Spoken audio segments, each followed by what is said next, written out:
Welcome to Four Calling Birds. Honest conversations that give us all a voice. Four calling birds.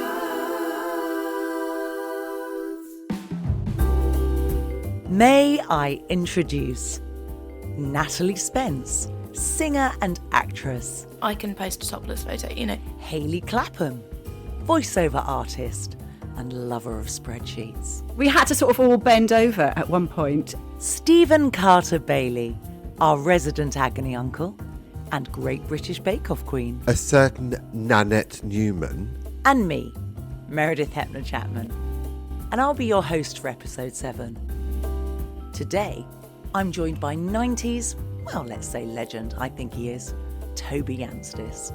We'll be chatting all things broom cupboard to water skiing with Guns N' Roses. I hope you enjoy it. Welcome to Four Calling Birds podcast. And today, my childhood dream has literally been fulfilled. No, straight up. Because Come on. No, but if you listen to Four Calling Birds podcast, you'll know that my dream was to be a DJ. And I used to play music for my parents on our old Sony Music Centre. Anyway, it's not about me. It's about Toby. That's what I did. That's what I did. I know. Toby, Broom Cupboard, Heart FM, Anstis. Hey, Meredith, how you doing? Oh, I am doing brilliantly, and all the better for talking to you because this is a dream come true. And I know we've got a mutual friend. Yes, we do, Joe. But reading your bio, hello, Joe. Thank you for setting this up because this is absolutely glorious. Absolute pleasure to talk to you. Wonderful. Well, I've got your bio here, and I know we've only got half an hour or so, and there's a lot to get through. So what we'll do is I will sort of talk to you a little bit about your bio. Yes. And if there's anything you want to chat about for a long period of time or anything, we'll go, we'll skip that. That was boring. Yeah. Just do it because this is Four Calling Birds and, Of course. it's all about you. That's very kind of you, but I just wanted to pick up on what you said at the start because I didn't realise that you wanted to be, well, I knew that, but you played records for your parents on like an old music, because I did exactly the same thing. Yes. I played records for my parents' guests when they came round for dinner parties and only had probably 10 jazz records of my dad's. It wasn't music I necessarily wanted. Well, my dad loved jazz, but I didn't have any records. I was 10 or 11. But I would just play whatever he had in the record cupboard. So I got this vinyl out. I was playing things like Louis Armstrong and Ella Fitzgerald, not exactly rave time in my parents' house. But yeah, that's how I got started. And, very classy. And I think it was he loves his jazz and they're quality artists, aren't they? But that was really the start of it. Because I think you probably felt this when you played for your mum and dad, that, people's eyes light up when they hear a tune they like. And when you see the reaction that music does, is that not a drug or what? That's amazing. And you get hooked on it. And it was from that, we were probably both hooked from the age of 11 or 12. That's how it happens, isn't it? You obviously, were able to fulfill it, which is just incredible. I sort of sadly went down a different route and didn't. And I should have persevered. But I did recently present a few jazz shows. And I have to say, you're absolutely right. There's that real buzz and adrenaline for playing a blinder for someone, even if it's just one person, getting that shiver or that awakening the first time they've heard that song. I remember discovering songs in the Key of Life by Stevie. Wow. And that was one. We had an old Sony Music Centre. Yeah, they were called music centres. Oh, Music really? centre, One of those. yeah. I so want one of those in my house. Yeah, be worth a fortune now. Yeah, I want that and an upright Space Invaders machine. Those two things. I think. Do you know what, Mary? I think I'm kind of regressing a little bit during lockdown because we've all got. I don't know. We've been craving things that are familiar and nostalgic, haven't we? While we've been stuck in this position, and you want things that just make you feel comfortable and happy and stuff. And I was just like doing one of those little Amazon late night shopping sprees that we've all done on lockdown at some point. Yeah. Which is always best not to do when you've drunk wine. But anyway, I was about to say, what state were you in? Well, I ended up buying a Scalextrics and an Action Man. I'm not joking. I've got a scale electric. I've got a developing man cave now, and a lot of people have.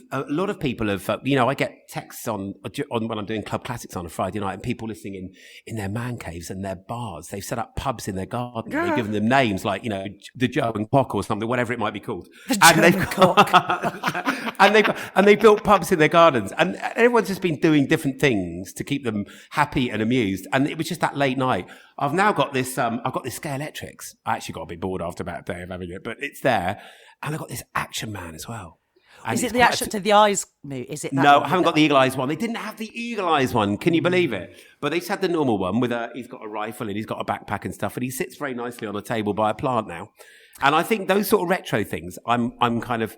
Because I'd love to get like a Space Invaders machine, and I'd love to get a rally chopper, and I'd have those things because they're kind of talking points. Back to the record playing, because that's where you really discovered. Did you also do mixtapes and have faux American accents? Yeah, or was that just did all me? that. No, I didn't. No, well, I pretended to be Gary Davis most of the time in my bedroom.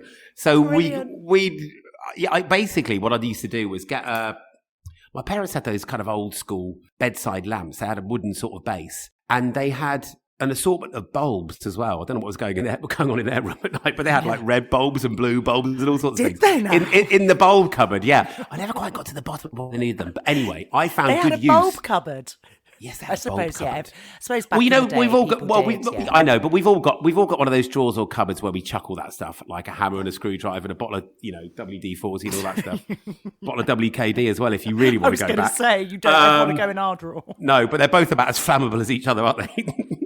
But so they had I found this red bulb, and I went and got one of our parents' bedside lamps, and I put a red bulb in it, and I put a cardboard box over the top of that, which had a little hole in it where you could see the bulb, a red bulb, and then I put on air in black felt tip. So then I put that outside my bedroom, and no one was allowed in because I basically, I thought just made the bedroom like a radio studio. And I was in there with one of them those old Sanyo cassette players and a tiny little mic that you shoved in the side of it. Yeah. And I'd be in there going, "Hi, this is Gary Davis live from the Hoe in Plymouth," whatever. And I had this, no one was allowed to come in, and if my sister or anyone ever knocked on the door, I was like, "Go away, I'm on the air. So this was a proper thing. You led business. You knew this was your vocation, didn't you? I did. I know it sounds a bit sad, but I just liked the whole concept of red lights, being on air, playing music, people listening, making people happy. And then when we used to go on family holidays down to South Devon, and the Radio On Road show was in town, it was in Plymouth one summer when we were like 13, 14, and Mum and Dad said, "We'll take you down there," which was just like a dream. So me and my sister remember standing there. I remember it so clearly on the Hoe in Plymouth, and this bronze permatan Gary Davis in shorts came out. Ooh, Gary Davis. All of that going on, and the whole crowd went wild, and we just watched him work the crowd, introduce all the acts, and do this radio show for an hour. And I remember saying and thinking, God, that's amazing. Look what he's got, the power he's got on that stage, and he's loving it. They're loving him. And not only that, there's about 10 million people around the country that can hear this little party, this little gathering on the Hoe in Plymouth. And I just thought, I found that conceptually mind-blowing and just so exciting, this whole thing of radio, and the fact that it wasn't just those people there, those 10,000 people that were having such a good time. People were listening through their little boxes in the kitchen and stuff and whatever. I thought, and that was it. And when we got back, mine was made up. But I didn't really know what the route was going to be to doing that. I thought, I've got a chance of being Gary Davis and doing a Radio On Road show. And because you just don't think it's possible. It's not something that you can read in a careers book, is it, at school? How to be a radio on DJ. Don't do it. They didn't care about kids like us anyway. There were no jobs like that. I mean, I was told, because you like chatting, you should work in a call centre. So aspirational. How to kill a child's dream. With all respect to people that work in them, obviously, I know. With all respect. But if a creative child that's a little bit on the spectrum and a bit ADD says, "I love talking and I want to be a radio DJ and present to me," it's that whole going live, and we are live in 5, 4. Exactly the adrenaline, the buzz that I'd seen on. My hero was actually David Kidd Jensen because of the Canadian accent. Right, so that's what you liked. I quite like that as well. The accents and stuff, doing those, I worked on Capital Radio from about the age of 4. So I was, hey, this is Capital Radio, because I was in London. God, I tell you what, we've lived like parallel universes, haven't we? We really have. We're both as sad as each other when it comes to that whole start in life with wanting to do it. You weren't sad. You bloody went on and did it. And actually you said, it's really sad of me that I was a bit like that. I don't think it's sad at all. I think it's absolutely wonderful that you found something you loved and you like, I'm doing this. And you did. You fundamentally are. Yeah. Well, I wasn't going to have some old, careers officer at school tell me, look, you want to be a DJ? No, why don't you look into accountancy or being a solicitor or working for British Steel or something? One of which I almost did, incidentally. And I'm sliding doors, all these sorts of things that happen in life take you down your path. And I was never happy with that answer that, you can't be you can't be that, even though I was like you. I was so passionate about it. So I took myself off. I was 14. I cycled up to this small hospital in Maidenhead, St Mark's Hospital, and they had because they had a radio station there. I'd heard about it, and the moment this guy took me on a tour and showed me the studio, that was it. I was my jaw just hit the floor. I mean, this was everything that I'd ever wanted to see. See somebody at a microphone, pressing a button, playing a record, and for other people that could somehow hear what you were doing in your little studio. Just brilliant. And that was very soon after that careers officer had tried to convince me that I'd be a really good accountant. I'd have been a crap one. And it's as simple as that. But I was just, I wasn't a rebel, but I was very passionate and single-minded. I think from that age, I thought, no, I'm going to go off and do what I want. But I was never in a pushy way. I just I think somewhere inside thought, I'm not just going to be the norm. I don't want any mediocrity in my life. I've never wanted that, and I never do want that. I just don't want to. I never wanted to settle. It's always been something I've had. You're probably the same. I won't settle for average or just normal or just doing what everybody else does. It just wasn't in me to do that. And I don't know how I thought I was going to get to do what I do, but I just felt something was going to take me in that direction. Do you know what I mean? I totally understand that. And I think you are so lucky in a way that your ego didn't sort of take over. Like, that's what I want to be, and that I'm just blinded by it. And actually, you were very methodical about it, because hospital radio is a really good way to start for anyone listening that wants to get into radio. It's actually, it's still very much up and running, isn't it? In a lot of hospitals. Oh yeah, some of these hospital radio stations have got better studios than most radio stations. Because they get all their old kit from the BBC and whatever, and they build these amazing studios. And I think the moment when I realised that how powerful radio is itself, like as a one-on-one, was going to Wexham Park Hospital as like a really keen 14, 15-year-old. And although in the back of my mind, yes, I wanted to be a presenter, I didn't rock up and be one of those, I just want to be a presenter, I just want to be famous. It wasn't about that. For me, I was really happy to go around the wards, and go down, for example, it was Ward 21 at Wexham Park Hospital, and it still is because my sister had her baby there. That's the maternity ward. And I remember going around there, and of course, it was probably a maternity ward, generally going to be the happiest ward in a hospital, because you've got these mums that have just given birth, they've got their dads, their families there, and everybody's just bursting with joy. And I go down there and I take requests, and you go and get a request from Joe, who just had a baby boy, and he said, oh, Toby, could you go back? Could you ask the presenter to play this? So I'd go back. And, and the moment that DJ hit the button, or when I started it, when I did it, I knew that one person was going to be smiling, was going to be beaming. And that teaches you really quickly how powerful one-on-one radio is. And from that day, I still do, 20 years on Heart in September, and I still just imagine one person. I've never had a big ego. I never got into it for that. Never got into it to be famous. I mean, my parents are the least kind of flashy people, or they never liked. The irony is there are a couple of celebrities that don't live too far from them, and they just never wanted to mix with them. They'd always be going, oh God, they really reckon themselves, don't they? Look at them walking along wanting everybody's attention. They just didn't like those sorts of people. And so you haven't come from a showbiz background. However, not at all. My God, my dad's a lawyer. And my mum was a magistrate. Useful, you couldn't come from all local. Yeah, exactly. So it was a very different and nothing like I do. And I didn't realise this, and I don't want to just skirt over it because it it deserves a lot more time to talk about this. But I didn't realise you were adopted. We've just done a show on adoption, and I'd love to actually have you back on with Joe to talk about your adoption. Well, stories. I'd be very happy to do that. I'd love that. But, Yeah. But can we just talk a little bit? I mean, did you always know you were adopted, or? Yeah, I think I've got a twin sister, and we were adopted together, luckily, because there are those really? horror stories. Yeah, when there are horror stories where they've split twins up and they don't know that one goes somewhere else and one goes, and they never know that they had a twin brother or sister. But no, we were fortunately kept together, and I think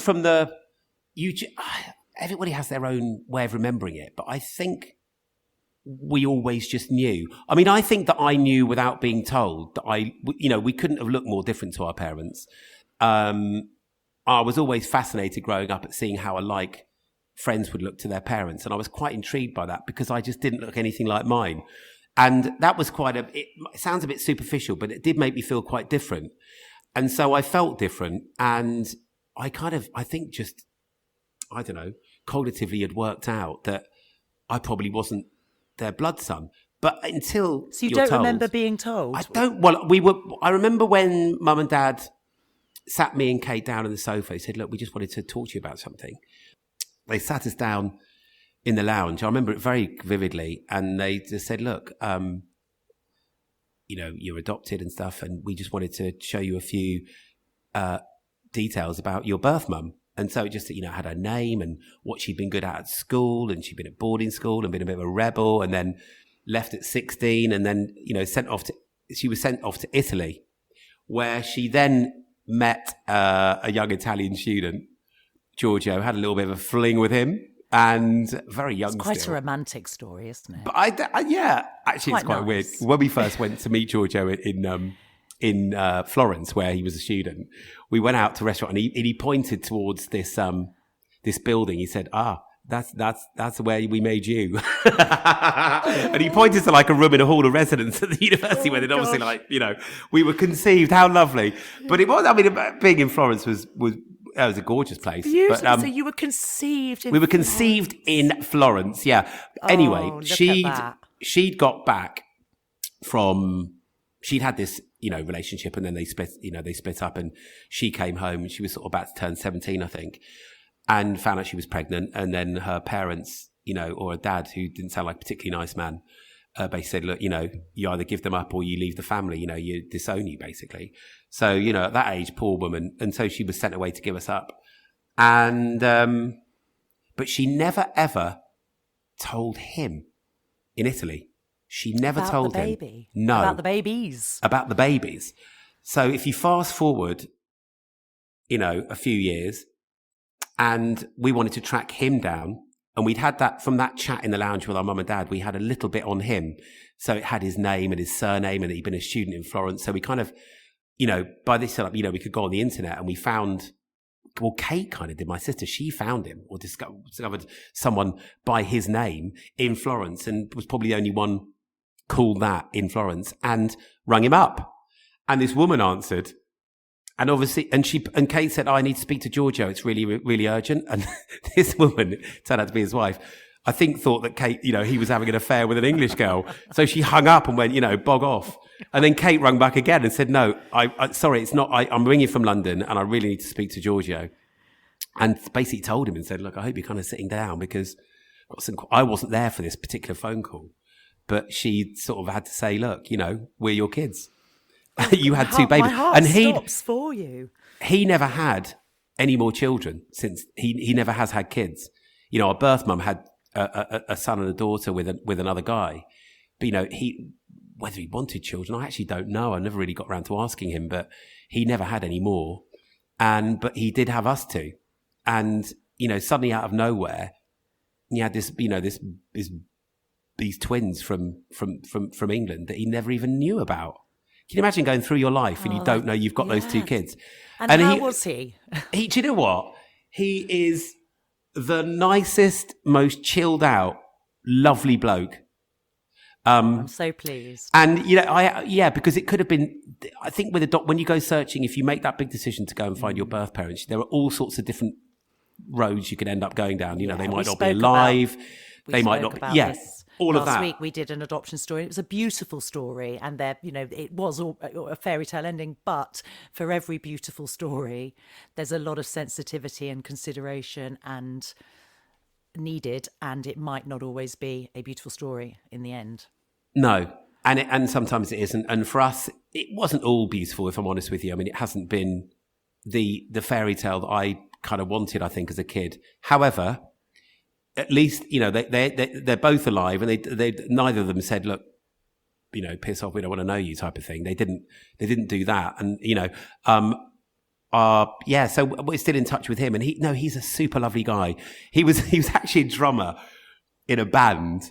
And I think Ginny, our birth mum, had seen him in this band in the pub. That's how they met. And he was he was a bit of a dude, actually, if I'm honest with you. I lost my virginity to a drummer. Did you? Yeah. So, you know, that's the problem. It's a drummer, you see, if you're into the rhythm Is that what it is? Is it? Yeah. Yeah. Can't believe I've just told Toby Anstis I lost my virginity to a drummer. To a drummer! Now, lots of TV stuff, and I know you're very discreet and you won't tell us any gossip, but I know you've interviewed some... I know that you're very discreet. No. Sorry, I thought you said, what's that? Won't I? I hope not. Hope so. Sorry. Yeah. No, I know that you've interviewed some rather... Well, you went over to interview Take That when Robbie left. I bet that was... interesting. Well, I mean, I sort of grew up with them anyway. We sort of, well, not grew up, but my career started with when theirs did in 1992. We did they did their first TV thing with us when I was doing the Ozone, and it was actually, I think it was a Smash Hits cover shoot. Was that with the jelly? No, they did that in 91, I think. That was Do What You Like, wasn't it? Or one of the others? I can't remember. Yeah, it was. No, we didn't. No, we weren't at the jelly. No, so what happened, Nikki Chapman, who presents TV now, she was their record plugger for, I can't remember what record label. But anyway, Nikki Chapman, she came into the Ozone office, and I was still quite new. And Paul, our exec, you know, was having a chat with her. She said, look, I've got to play you this cassette. I've got to play you this song we've got this boy band basically called Take That, and they're probably going to get dropped, but we're going to give them we've got one last bite of the cherry. You know, have a listen to the single. If you want to do something, that would be great. If not, so they put on It Only Takes a Minute. And all of us in the office were going, this is bloody brilliant. What a great pop tune. It was a lovely sunny day. And we were playing this in the we were playing this in the BBC office up loud. And so Paul gave them like 3 minutes with me interviewing them on the Ozone. And then boom, that was it. I mean, we weren't the only people involved in their meteoric rise, but we were certainly there at the start. So yeah, I ended up spending half my life with those guys until they broke up. I don't want to put you through that trauma again, Mary, but then 1996. But never forget. Exactly. So, and then when they came back, we were doing stuff. So they sort of almost become sort of friends, you know. So Take That. I mean, there were we were so lucky at that time because, you know, record labels wanted to go and do really fancy stuff with artists. They didn't want you just to sit in, you know, under a tree in a park and do an interview. They wanted to take you away to Canada or Australia or America. Yeah, you were always doing crazy stuff. We were doing amazing. Well, even the crazy golf with the Bee Gees, but that's for another time. Bloody hell! I was stressed. We did Guns N' Roses. We did. That was brilliant because I was on holiday in Spain with my sister and some friends, and got a call from my boss Paul saying, "Tobe, I know you're halfway through your holiday, but is there any chance you could take 2 days out?" I said, "What for?" To interview Guns N' Roses. I'm like, yep. Book the flight. Let me just check my diary. Yeah, I went off. So I went to Malaga Airport, then flew to Athens. And within about an hour of stepping off the plane in Athens, I was on the roof of the Intercontinental interviewing Slash. And it was like surreal. I just, you know, a few hours before, I'd been lying by the pool. We were wondering where we might go for dinner that night. And then I was interviewing one of the biggest guitarists and superstars in the world on the roof of a bloody hotel. That's weirdly where I met. No, he was great. He was really, really good. He's so mysterious, isn't he? He is, but he's actually very normal. He's just a Brummie. He's from Birmingham, you know. He's a Birmingham lad. Yeah. He's got Brummie parents, you know. So he's not. He was very down to earth, even though he looks like he can't be anything like that. But he was really lovely, and that's why I remember that day really because Zoe Ball was a researcher on The Big Breakfast, and she'd flown out to interview Slash off camera, out of vision. And so it was only The Big Breakfast and me, and us lot, the BBC crew, on the roof interviewing Slash. She came up to me afterwards and she said, "Oh, Toby, I think I'm going to be working with you." I said, "What?" said, yeah, I've had an interview at the BBC and I think they're going to take me on. And then a few weeks later, she rocked up and we were presenting the mornings during the holidays together, me, her and Philippa Forrester. But Zoe, I remember it so well. I remember Zoe was like, she was an hour late on her first day. That is so her. Zoe was like, she's so scatty, but so wonderful. She's a beautiful person, but she was an hour late.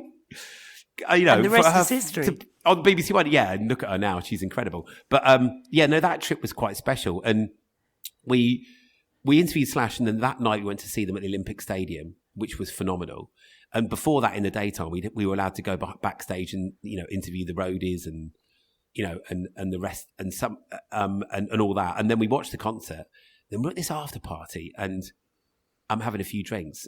And then my director Jerry Fowkes, he came over. He said, "Tobe, we've got something to do tomorrow." I said, "Can you stay for an extra day?" I said, "Well, what is it?"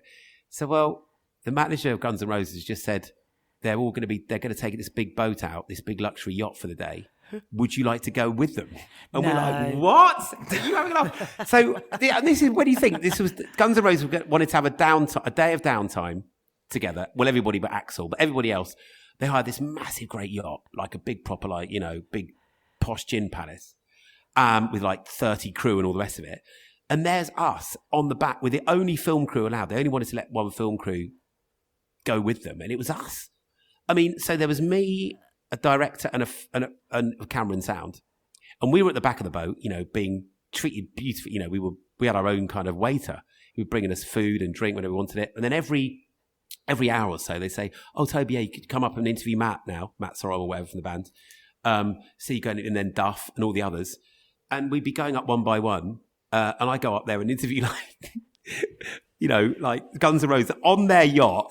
And then we ended up jet skiing with them at lunchtime. Jet skiing with Guns N' Roses around their boat. Now, we weren't allowed to film that, but can you imagine? I'm like 22 years old. I'm with the biggest group in the world, the biggest rock band, and I'm flipping jet skiing, having bloody smoked salmon and champagne with these rock stars. And we had this amazing day. And then for the last sort of few hours, as we're cruising back to Athens Harbour, we didn't really see them. They'd all gone below deck with their, with their girlfriends or whatever. And I don't know if I'm revealing something. Oh, who cares? I will anyway. But it was getting dark, and it got to about 9 o'clock. And we got into Athens Harbour, and we hadn't seen the band for hours. We were just drinking on the back of the boat, and then we saw these. They had like 4 black limos on the harbour side, and then one by one, each member of the band would be taken by 2 bodyguards, literally held up because they'd been obviously down below drinking or whatever. And so with their girlfriends, he had this sight of these, and I said, "Wait, put the camera on." And then suddenly somebody rashed up and said, "No," and put their hand over the camera lens because we were filming it. I thought, this is brilliant. We're getting like Gold. This exclusive of the back. Yeah, gold. But we couldn't get it filmed in the end. But it was a sight of this band that we spent the day with just being kind of held up literally and then put in their limos and then drove off. I mean, it doesn't get more rock and roll than that, does it? I was about to say, it's like something out of the Motley Crue film. No, but it is though, isn't it? Yeah, we interviewed. There you are on the top of interviewing Slash, watching the world's biggest band, backstage, and then going cruising with them around the Greek islands and jet skiing with with Duff, one of the best guitarists in the world. And the whole thing's just stupid, isn't it? And I forget until I do. I forget I've done some of those things. But that was when I look back at it. I was so lucky to do these things. Really lucky. You must have had so many of other people's bucket list ticks on without even realising. Yeah, I mean, that is just like. Oh, just even being in the same room as Take That for some people means. Oh, I think the weird thing about Take That is that when I was doing the Broom Cupboard and doing all the teen mags, you're doing like Just 17 and Fast Forward and Smash Hits and all of that stuff. Smash Hits, the lyrics. Lived for the lyrics. Did you? Yeah. For the songs. I mean, everybody used to tear the lyrics out, didn't they, and start singing. Always. But because I was in these magazines that Take That were kind of on the front all the time. It made me out. It sort of built me up to be like a pop star, which ultimately wasn't the greatest thing, because what happened is you had all the 12 and 13-year-old girls absolutely loved you, but all the boys hated you. So it was a bit like, because that was the case with Take That as well. All the boys go, "Oh yeah, whatever," and they go off and go and play football and smoke and drink and go, "Yeah, I've got my sister likes this stupid band called Take That, silly boys," or whatever. And it was the same with me. But and then what happened? Because in some respects, because they're the same sort of age and we've started working together, obviously they've gone off and they're a different league to me, but there are crossover points. And you often hear Gary talking about the fact, that he can't believe they But he said to me in the past, God, I can't believe I'm still going, Toby, can't believe we're still doing this thing. That's a really bad accent. And I say, Gary, you're having a laugh, mate. You write really good stuff. But they were, certainly the first time round, it was girls loved and boys didn't. And then the second time round, if you go to a Take That concert now, you'll see 40-something blokes all singing along, going, loving Take That as much. Yeah, I've seen it happen. And that's kind of the similar thing happened to me on a smaller scale, that when I go to gigs now, it'll be the blokes first at a gig. If I'm having a drink, they'll say, "Oh, Ty, hello, mate, you're a legend. Can I buy you a pint?" Now that wouldn't have, when I was 22, they'd have gone, "Oh, you bloody idiot," or whatever. It's funny how things change, and the girls still come, the women still come up and chat. But you're ours. That's it. Guys. We're Generation X. Yeah. And so we were sort of the last generation to not have mobile phones and to talk to our families in the car, so we would learn general knowledge. And I think you said it about Gary Davis. He was like a pop star, you were. The DJs back then, I regarded you as on a par with the pop stars. It wasn't, the DJ is... 100%. Well, I think you Absolutely. were, but and you were. I think we have that fondness, and now everyone that didn't like you, in the same way I didn't like Bros, but because they came from my era, I'm rather fond of them now. Yeah, and there so you go. All the men that were boys then, now it's like, he was part of our youth. It is like that. And do you know what? That's it's a really lovely thing, because I'll sit and chat to anybody for hours. It doesn't bother me. I don't care who anyone is. I'll, if I'm doing a gig afterwards, I'll sit and chat to people. Talking to me. Yeah, well, come on, yeah, but I'll happily do that. I'm always still staggered. People come up and they're still really excited about meeting you, and I suppose that's because I didn't see myself as a celebrity, still don't, and I don't. I'm not really. I'm just kind of. I do what I do. You don't get a mention on Extras by Ricky Gervais. Oh my God, that was the most bizarre thing. Yeah, me and my ex-girlfriend watching that. Did you know? Did you know it's going to happen? No, I had no idea, and we're watching it, and literally, he goes, Toby Anstis. They were at the BAFTAs that episode, and we were watching it, and I was thinking, oh God, he's going to make some horrible joke about, but he just didn't. All he does is go Toby, and at which point I looked, my girlfriend, our jaws just dropped, and I went, did you just hear that? And so we had to pause it, and then we played it back and went, oh my God. And I must have played it back 30 times just to. Oh, I would. And when he came in, I'd have it as a ringtone. Toby Anstis. When he came into Heart for an interview about, it was probably about 4 or 5 years ago now, I said, oh, Ricky, and I don't even know who I was, but I said, Ricky, can I just quickly say thank you so much for mentioning me in Extras. I'm going to be dining out on that for the rest of my life. Thank you so much. He was like, oh, mate, no worries at all. I was quite thrown by that. I think it's brilliant. But that's one of my proudest achievements, because Ricky Gervais, I worship everything he does. There couldn't be anybody better in that world to mention me in their show than him. But he grew up with you. You entertained him. In the broom cupboard. Well, I don't know. He's older than me, but but still. I mean, I think. Come on. Yeah, well, obviously he knew I was. I mean, I think teenager with a hangover, probably watching. Yeah. But still. Do you know what the weirdest thing is? Sometimes you do get. I mean, occasionally it does happen. But somebody will come up at a gig and they'll have kept an old Smash Hits poster of you. And they'll ask you to sign it. And it's like, oh my God, it's got 1995 on it. And that is a little bit scary. I'm like, oh, okay, security. No, but anybody, I don't care what people like. I just find it almost incomprehensible as to why people still shout my name or whatever when I'm doing a gig or whatever. It's a lovely thing, but it's also it's still as surreal as it was when I'd been working on telly for 3 months, and then suddenly these girls came screaming up at me at McDonald's when me and my sister were in Windsor, and we both went, oh my God, what's just happened? You don't know. Isn't that lovely that you're not tired of it, and you do, it's still matters. I still embrace it, because why wouldn't you embrace people that show you that affection and warmth and genuinely? I mean, because they are going to get 110% back from me because of the way they are, because it's a synergy, isn't it? You have if you meant something to them when they're growing up, well, they mean a lot to me now, because they come to gigs. You could change someone's life. Just 5 minutes of your time. That honestly, I've seen it happen with my cousin, and when fans meet him. It's so important to make sure that impression that they get of their fans, because sometimes meeting your idol, they say you shouldn't do it. Can be disappointing. I think just always be mindful, and that's the thing. Like you said, you can talk to everyone, and that's you, because what you see is what you get. And you mentioned mini golf with the Bee Gees. I'd skirted over that. I shouldn't really. It's probably out there on the internet. Honestly, I weep when I ever see that. It was very embarrassing. I want to Google that. I'm going to Google. It's easy. Wait till you see what I'm wearing to do it, and I can't even remember what the theme. There was obviously a theme, and there's me talking about going off all these fancy trips to interview people, and I ended up playing crazy golf with the Bee Gees in bloody Shepherd's Bush. That isn't exactly glamorous, but I think it's because it was quite last minute, and we thought, right, we've got to do, because with the, we always wanted to do something or theme an interview, so we thought, oh God, we're just going to have to go. So somebody said, we'll go and do crazy golf. Yeah, and there's only certain things you could ask the Bee Gees to do as well. Yeah, well, I don't think they partook, to be honest. But for some reason, I was wearing ye old English attire. I don't know why. I think maybe I still don't know why. And of course, they just turned up in jeans and t-shirts, so I looked an absolute knob.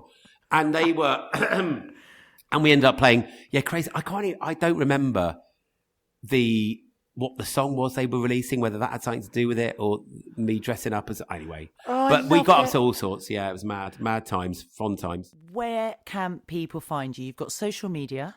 Yeah, Instagram, at Toby Anstis on Instagram and if Twitter. they're not following you already, you've got a huge following already. I mean, I'm it's not very preaching to big, the converted really, here. But most people. But, I mean, I've got... Yeah, you can find me on Instagram and on Twitter, at Toby Anstis on both of those. On Heart Dance every morning. Heart Dance. So it's 7 till 10... Doing the breakfast show, and then on Club Classics on Heart and Heart Dance. It's on both on a Friday night. Are you not knackered all the time?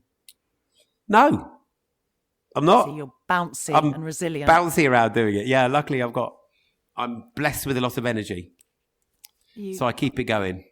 Well, I think you're phenomenal. And I love what I do. Fan. Yeah, and I think, and I always quote this, so it's really boring for our listeners. But Richard Branson said, if you love what you do, you're going to be good at it.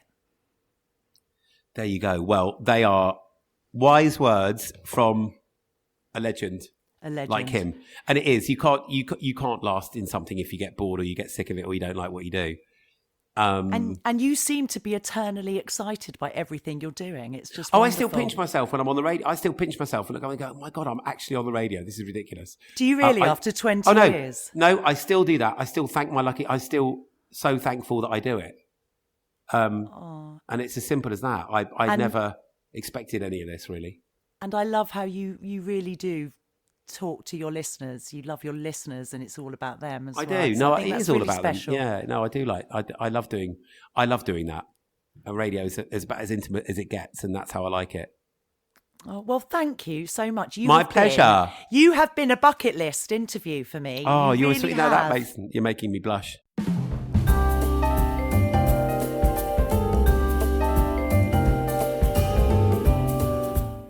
That was my interview with Toby Anstis. Flamingos, what did you think? Could you tell I was a little bit starstruck and a little bit in love? Oh. I said this earlier. Do you know how I know that Meredith was absolutely starstruck and in love?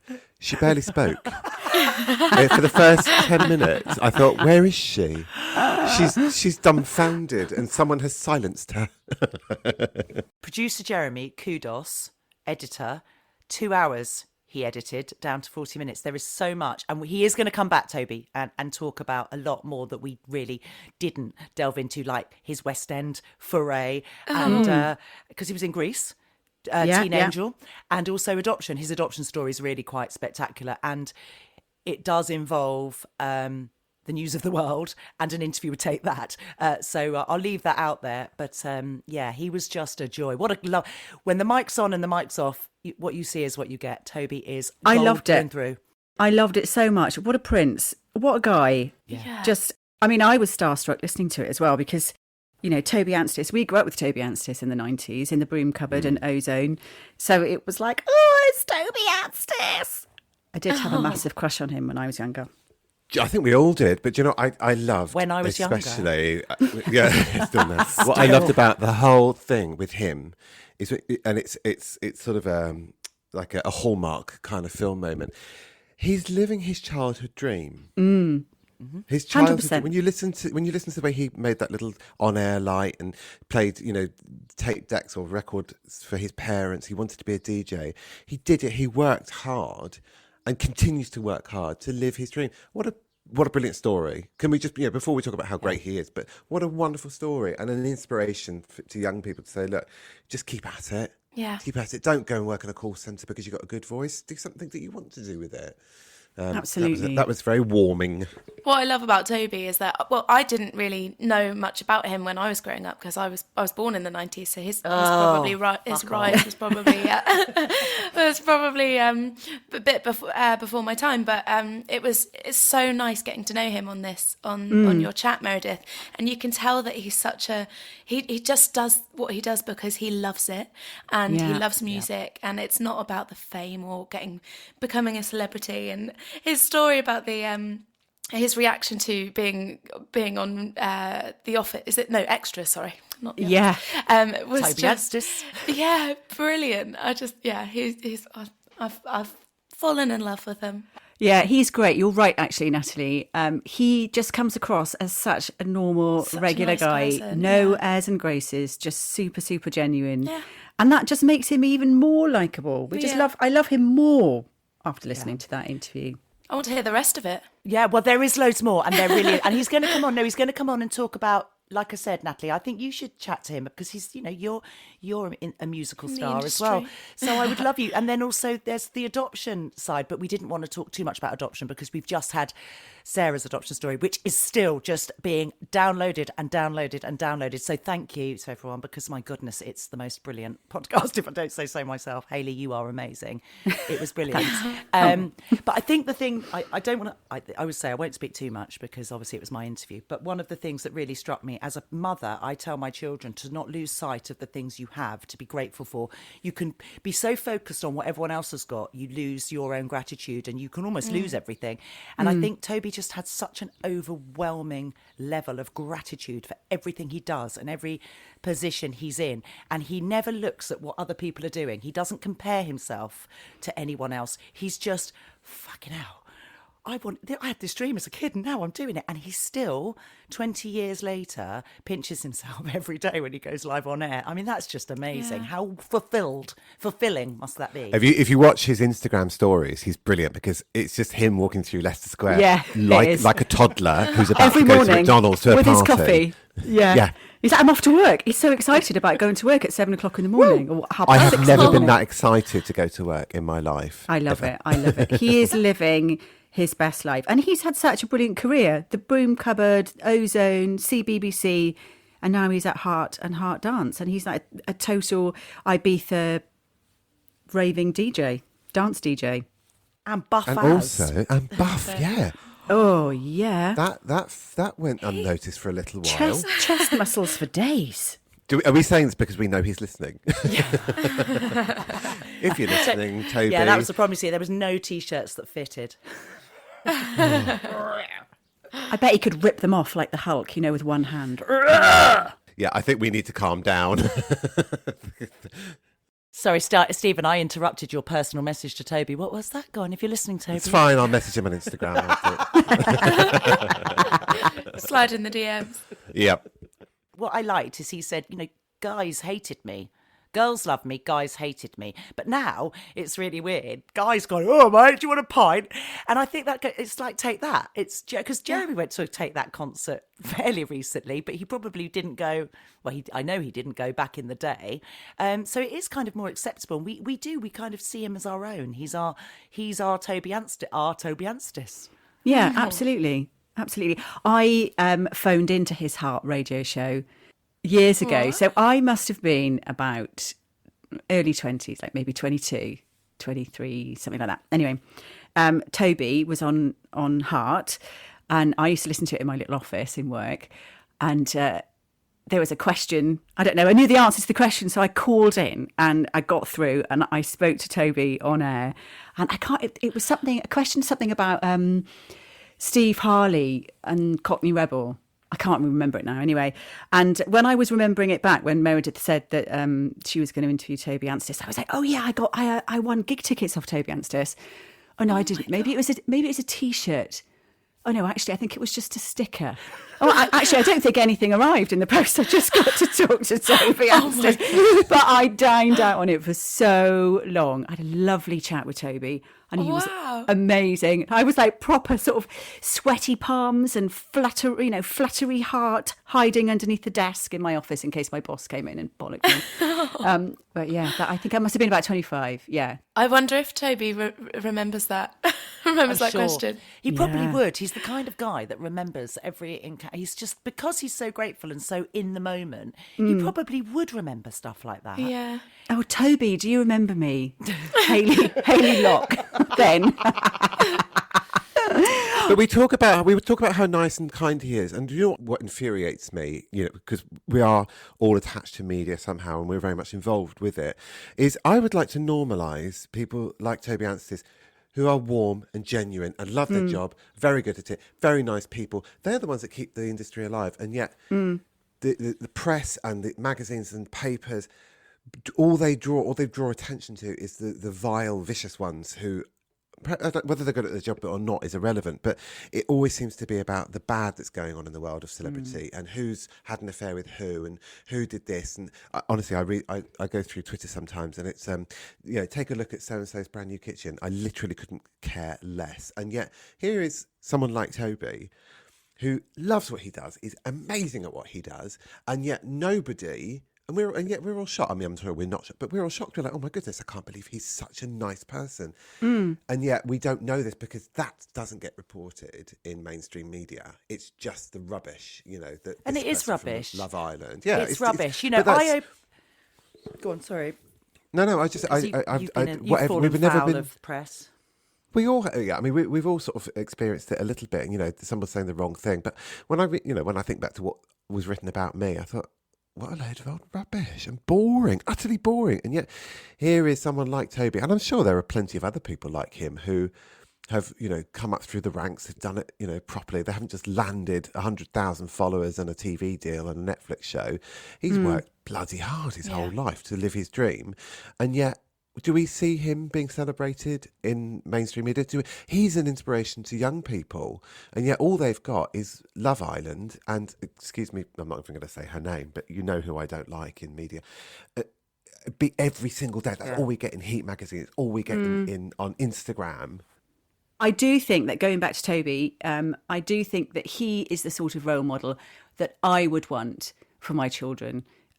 Rather than a reality TV star, because as you said, Stephen, he has gone up from the ranks. He started at the bottom. He knew what he wanted to do. He's grafted every single day. He's living his best life. He's loving it.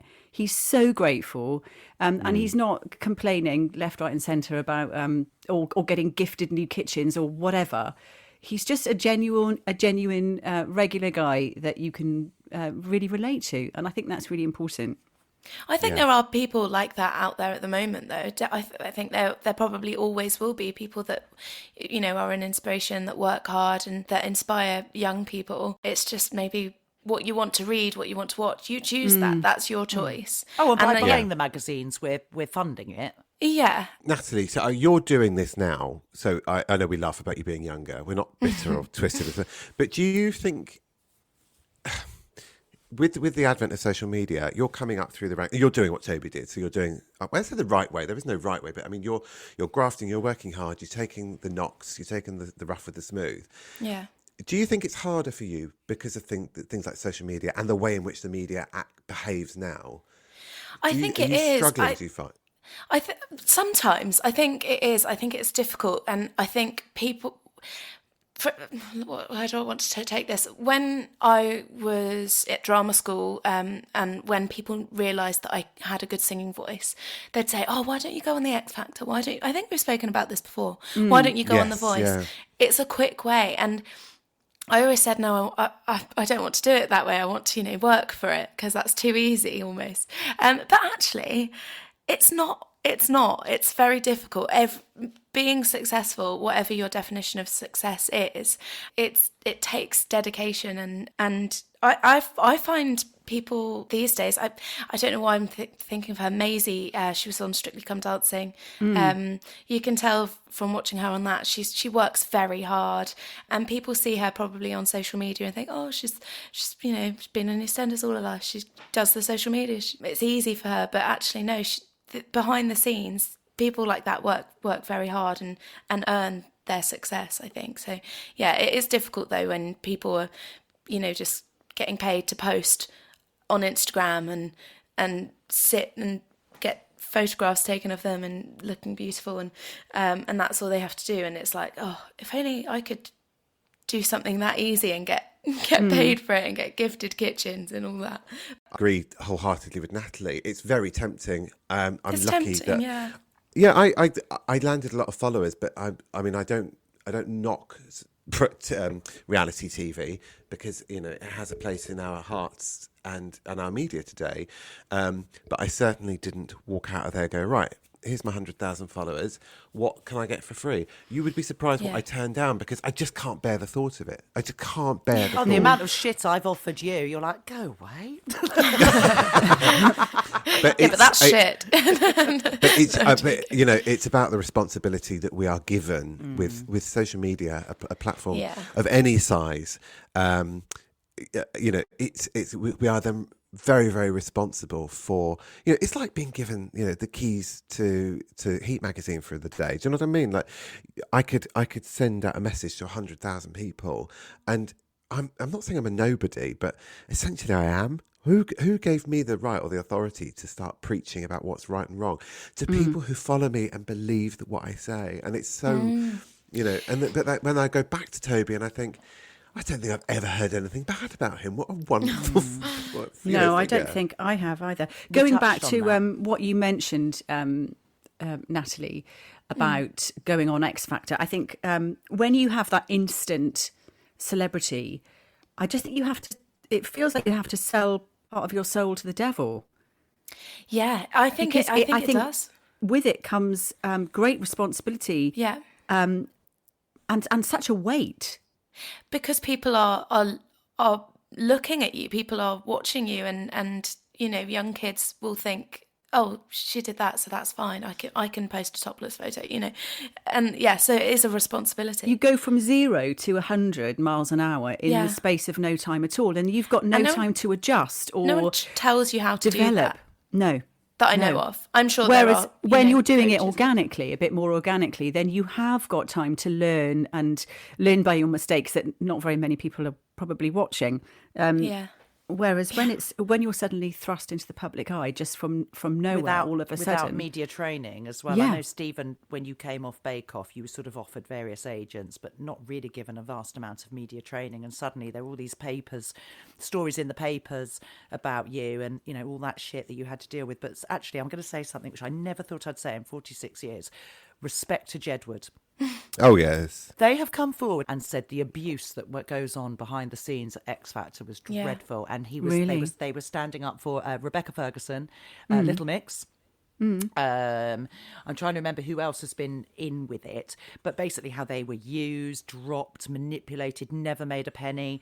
And it's time that we actually stopped celebrating. Woo! It's that whole thing of, love Primark, it's brilliant. But actually, if you saw the factory where your clothes were being made, would you love it so much? Or, or whatever. The sad thing about that Jedward thing is that I'm not surprised.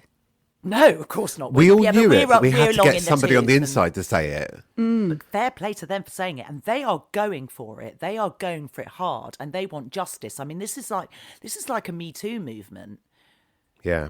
It's, reality shows and how people are discarded and thrown away. And I think Bake Off is quite a nice one, Stephen. I think we were very lucky. I mean, you have to, we were very lucky because I think the production company responsible have a job to do, and that is to make good television. But they certainly don't chew us up and spit it out. We did actually get very good media training from a couple of very wonderful people. And I was very lucky with my agent who has a previous Bake Off winner, and so I knew what I was to be expected. However, there are a lot of people, and let's not go down the root of what has happened to some of the worst cases. But it is sometimes a very sad ending for a lot of people. But I do want to say, I'm just going to tuck this in there. The production company, Love Productions, who make the Bake Off, also make the Great British Sewing Bee, which this week... Great British Sewing Bee. I was so excited. I was sat here with my other half, mother-in-law, going, wait for it. There she is! So to anyone, to all our listeners and anyone that doesn't follow us on social media, Natalie Spence, our very own flamingo, is a resident model on British Sewing Bee, including the celebrity festive versions. Yes. You had gorgeous Dr. Range, didn't you? He's so gorgeous. Oh, my friend's his stylist. He's another one like Toby. Yeah, he's another one like Toby. It's such a sweetheart. So lovely. humble. Yeah. And does what he does for the love of it. And he's a doctor. Like, he is a actual Is he practicing still doctor. Is he still a practicing doctor? Yeah. He's still a practicing doctor in the NHS. So he goes to work every day in the NHS, then comes back and deals with, racist abuse about vaccines, smiles, does TV, goes back, and does his daily work as a doctor and does it all over again and again and again. So I'm not saying it's easy on him or that he doesn't feel things, but do you know what I mean? Another great inspiration. Yeah. My kids used to love Dr. Range when they were younger on his TV show. What did he do? Because I've got 20-year-olds, so my kids sort of miss that. Was he like a children BBC doctor? He had a kids TV program with these puppets, and he would talk about all sorts of things. Hurting yourself if you've got a cut, or if you feel sad, or every week was a different sort of thing with the puppets, and then Dr. Range would come on. It's amazing. I used to love it. I used to settle down on the sofa with them. Well, Toby had an aardvark, you see, so maybe that's the thing. You've got to get yourself a puppet. That is the route to success. Natalie, get yourself a puppet. You are gonna a flamingo. Yeah. Can I just say something really quickly, because I will forget, and then we'll start talking about something else. I forgot. One of the things that really struck me with Toby is he really, really, really is fiercely loyal, but demands loyalty from his friends. And I think that is why we probably haven't seen crap in the news about him, aside from the fact he's really lovely and hasn't really courted any controversy. He will not suffer people who are disloyal. And that's what he said, that's why relationships often haven't worked out, because the minute he gets whiff of someone trying to sell a story, or it's game over. And I think he has stuck to that rule. I think you have to, though. I think you have to when you're a celebrity like Toby. I think that is 100% one of those things. It's you 100% loyalty, or you're out.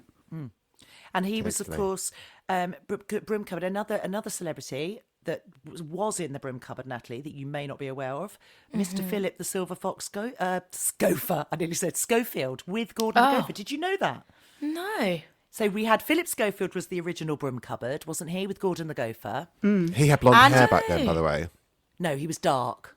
Really dark. Was he dark? Oh, no, he was dark. Yes, he was dark. You're thinking of not Andy Peters. Andy Peters, what was his puppet? I don't know. Don't stop it. That is a very naughty, mischievous laugh. No way, you want to put your hand. Sorry. I know that there was an Andy, blonde hair, that used to, not Andy Crane. Peters. That was Andy Crane, yes. Oh, yes, I remember Andy Crane. I'm Googling it. I wasn't going to Google it. I'm going to Google him. I'm going to Google Let's help Broom Meredith. Cupboard. Listeners, do your research before you go on air. BBC Broom Cupboard. Here we are. BBC Broom Cupboard. Oh, he's presenters. quite handsome. Which one? Andy Crane or Andy Peters or Crane. Philip Schofield? Oh, Andy Crane and Andy Peters.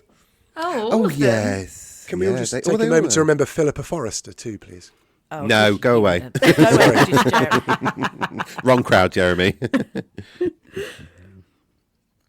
Going back to Toby's interview, I particularly enjoyed the story about Guns N' Roses and the water skiing, and I Yes. couldn't get the image of Slash water skiing out of my head. I just had him with his hat on, With his in guitar. with a pair of trunks, and all his hair sort of blowing in the wind. I mean, that was just, and also the crazy golf with the Bee Gees. I did mean to Google it, but Ye old gentleman. Yeah, the outfit. ye old That gentleman. was so funny. I mean, the So story funny. about Slash, there's a couple of things we didn't broadcast, and just sort of the whole weirdness of the two of them together. But apparently, it was just fabulous, and they had a brilliant interview. Oh, he got invited back onto the yacht the next day, so I think that sealed the Amazing. deal there. But What a story. What a story. Right, so Toby talks about his amazing celebrity encounters. I want to hear yours. You're amazing. I'm going to start with mine, and it's not that glorious, but it was one has made me laugh. Me and my best friend laughed so much. Years ago, I went on I wasn't a guest, by the way. I was on the Trisha show. Do you remember Trisha? Oh, yeah. Were you? Yeah, I follow her on Instagram. Were you? Oh, I love her. She's like a bit of a cult. She's she lives in America now, doesn't she? Yeah, she's kind of cult now. She's really, really relevant. Actually, her daughter lives not far from where I live. But she is really funny, and she's really good friends with DJ Fat Tony on Instagram. Oh, okay. Yeah. And she's always putting little quips on there. She was brilliant, but I was. This is going to sound really odd, but I have to say, I have to get mine out and get yours ready, girls. So mine was we were in the audience. Me and my two friends were in the audience, and before we went in, I can't remember what the subject of the show was. But I was given a challenge to put my hand up. This is by my best friend. To put my hand up and ask a question. So Trisha would come over with her mic and I would ask a question to the audience. And I was challenged. Bear in mind, this is probably something I shouldn't admit to. Don't ever challenge me, because I will end up in prison trying to fulfil that challenge. But the challenge was on air, I had to sniff Trisha's hair. Oh my goodness. And I did it. There is footage of me on air behind. So Trisha's talking, and I lean over and sniff her hair. Isn't that awful? Oh, did you do it? Did you do it subtly, or did you? Oh, come on, Hayley. What do you think? No, you didn't do it subtly, did you? Yeah. Do you have the footage? I don't. We've been trying to find it, but unfortunately, Channel 5's files just go into a big bin. To anyone who doesn't know, we do need to explain who Trisha Goddard is. So Trisha Goddard, she's the television. Well, yeah, she's sort of she was a Channel 5 version of Oprah Winfrey back in the day. Yeah, she really was, and Kilroy She's Silk. a total legend, though. Oh God, yeah, she was amazing. She's our Oprah. Yeah, 100%. And she is brilliant on social media, so definitely go and check out Trisha. So that was mine. Natalie, go on. Can you top that? Yeah, well, maybe. It's not really a celebrity because he's not very celebrated. Not you and Savile again. I don't want to hear the Savile story. No. That doesn't exist, by the way. No. What's his name? David Cameron, right? I'm a professional singer, for those of you that don't know. I was working in Hong Kong. I was in a jazz trio in a hotel bar. And I was... Oh, please let this be sleazy. Please let this be sleazy. Please let this be sleazy. No, it's not... Well, basically, I ended up flashing David Cameron. But I sniffed Trisha, you flashed Cameron. Yeah, but not like not in the way you might be thinking. I actually got my camera out to slyly take a photo of him from the stage. And my flash went off. And he sort of, I just freaked out and I ended up getting a photo of my leg and my skirt. So better than a photo of David Cameron, in my opinion. I know what Jeremy would rather have on the wall. Jez is wondering if you still have that picture. I did. Was telling a few friends that he was there, and they said dedicate a song to him. I can't remember what the song suggestions were, but I got one a of them few. was "I think you're crazy." Oh, something like that. Yeah, wasted on him, Nat. Wasted. Brilliant. Right, come on, Meredith. You've got to have something interesting up your sleeve. Well, as you well know, I get nicknamed fucking name dropper because I've got friends on the telly, and that is just because they're just my mates on the telly. So I'm not going to give you an obvious one. I want to give you the one that actually makes my bum clench when I still think about it. Is this about sleazy? 6 years. Tell No, me this it's is not sleazy. sleazy, but it is absolutely mortifying, and they still bring it up every year because it comes up on Time Hop. So I was invited to my very, very dear friend who is going to come on this podcast, despite the fact he's also a Tory councillor. I've told him. That's the one caveat. But Maurice Bright, my dear friend, MBE, who is the chairman of Elstree Studios, and he's wonderful. He's like, I just adore Maurice. We met at the BBC, and he's wonderful. And he invited me to the Elstree, I think it was the 75th anniversary of Elstree Studios. Jeremy wasn't invited and has never got over it. because it was literally celebrating all his favourite things, like The Saint, The Shining, Star Wars. Oh God, loads. He'll probably start texting me full of vengeance soon. And I kept texting him going, 3CPO's here. And he'd be like, it's C3PO. And, and it wouldn't even be a picture of it. So I was sort of enjoying being smug and provocative and making him jealous by going, here's me with Darth Vader. And here's me with the twins from The Shining. And here I am on the Big Brother chair. So it was fantastic. And there was Nanette Newman was there. I mean, I was super starstruck by Nanette Newman because she's just like my hero. I dreamt about her last night. It's really weird. It's just broken my dream. Anyway, I digress. Standing there was Bradley Walsh waiting with his daughter to go and meet a stormtrooper and have his photo taken with a stormtrooper. I sort of shoved his child out of the way to go and introduce myself and sort of do that terrible thing that we do is find a common point of interest with someone. And obviously Bradley Walsh comes. Did I say Bradley Cooper? I did say Bradley Walsh, didn't I? I don't want anyone to think I met Bradley Cooper. So Bradley Walsh, I thought, well, you're from Watford. So I just started talking to Bradley about all the things he'd done and what I'd seen him in and how we used to have mutual friends when I was at drama school because I had a load of mates from Watford, blah, blah, blah, blah, blah. Sent Jeremy another picture. Met Bradley Walsh. And he went, ask him if it's a puppet, which went over my head. Cut a long story short, it was fucking Brian Connolly. It wasn't Bradley Walsh. What a letdown. It wasn't so much a letdown, it was just so embarrassing. And of course, it was completely captured by everyone. Morris thought it was hysterical and talks about it constantly. Poor Bradley and Brian got tweeted about it. And then a Twitter thing started of people going, it's a really easy mistake. And to this day, I still can't tell them apart. I don't think they look anything like each other. What? No. Bradley Walsh and Brian Connolly, I just cannot Googled tell them him apart. and they do 100% look And very it's similar. a thing. It turns out it is a thing because this whole Twitter thing started about people that also got them confused. That's funny. It was mortifying, absolutely mortifying. gosh. And I've far too long on that one. Right, Hayley, what's your celebrity faux pas? I don't know whether I've got any, actually. Yeah, celebrity faux pas, that's a good one. That's what we That's want. better, We'll ask our listeners for theirs as well. Hashtag celebrity faux pas. I did once manage to get backstage after a Super Furry Animals concert with my friend Simon. Just did like a Jedi trick on the security, and we managed to get backstage. And I was so starstruck that I went up to Gruff Rhys and went, "Hiya, I'm from Swansea." He just looked at me and went, "All right." And then Please say furry. Please say furry again. Furry. And then I went, "My boyfriend really likes your pants." And he went, "Okay." And walked off. It's like, oh my God. Oh, Hayley. Such a dick. Oh, it's brilliant. Guys, we're going to have to wrap this up. I'm sweating and needing the loo simultaneously. It's been such a giggle. I'm so glad you enjoyed my interview with Toby. I'm so nervous because he's such a professional and I'm such an amateur. It was like chatting to someone I'd known all my life. And actually, I am now going to tell people he's my mate, like one of my best He's your best friends. mate? He's one of my best I friends, think- Toby. I think He we can replaces all- me. Oh, 100%. I think we can all class him as a friend now.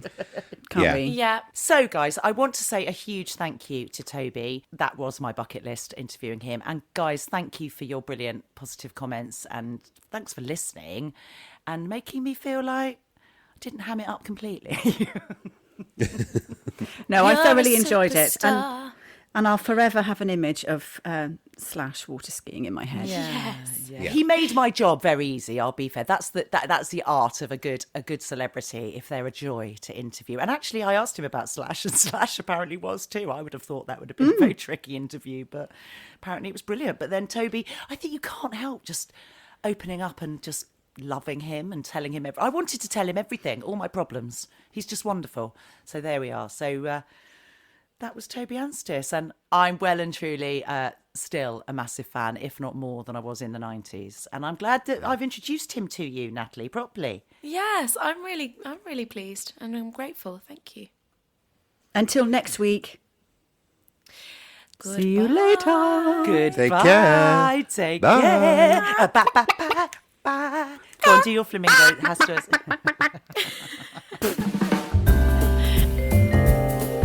If you or anyone you know has been affected by any of the subject matter we've covered in this week's podcast, please see the show notes for details of places you can find help, support and advice. Thank you for listening to For Calling Birds. Don't forget that you can follow us on Instagram at forcallingbirds_podcast. You can tweet us at birds_calling or find us on Facebook.